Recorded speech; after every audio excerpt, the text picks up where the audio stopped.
नमस्कार मित्रांनो, आज आपण शिकणार आहोत डिस्टन्स आणि डिस्प्लेसमेंट. सर, मागे जे दोन चित्र दिलेले त्यांना कुठेतरी बघितल्यासारखं वाटतंय है ना.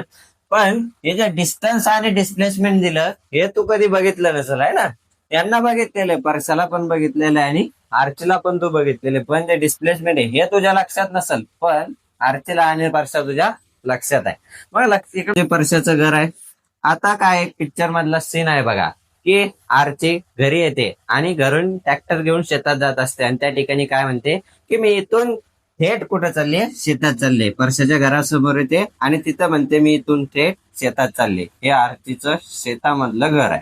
मग यामध्ये काय होतं, परशा त्यानंतर त्याच्या घरापासून निघतो आणि कुठून, कुणाच्या वावरातून, कुणाच्या बांधावरून, कुणाच्या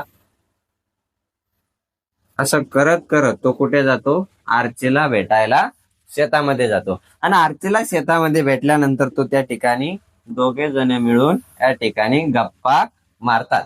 मग आता बघा, जो परशा आहे तो पॉइंट ए वरून, सपोज आपण याला कन्सिडर केलं पॉइंट ए. आता या ठिकाणाहून निघतो आणि परशा त्याच्या घरापासून कुठं जातो, ते शेतामध्ये जातो. आणि शेतामध्ये जात असताना ज्याने जे लेंथ ट्रॅव्हल केली, हा 5 ची जी काय लेंथ आहे याला आपण म्हणतो अंतर. याला काय म्हटलं जातं, डिस्टन्स म्हटलं जातं. पण डिस्टन्सची डेफिनेशन काय, the actual path length travel by object is called distance. या परशाने जी लेंथ ट्रॅव्हल केली या लेंथला म्हटलं जातं डिस्टन्स. तर तुमचं या ठिकाणी काहीतरी चुकलंय. काय चुकलंय बाबा, की ज्या वेळेस परशा त्याच्या घरापासून शेतामध्ये जात असताना या ठिकाणी ट्रेन पण आली होती. सर, तुम्ही ट्रेन विसरले का?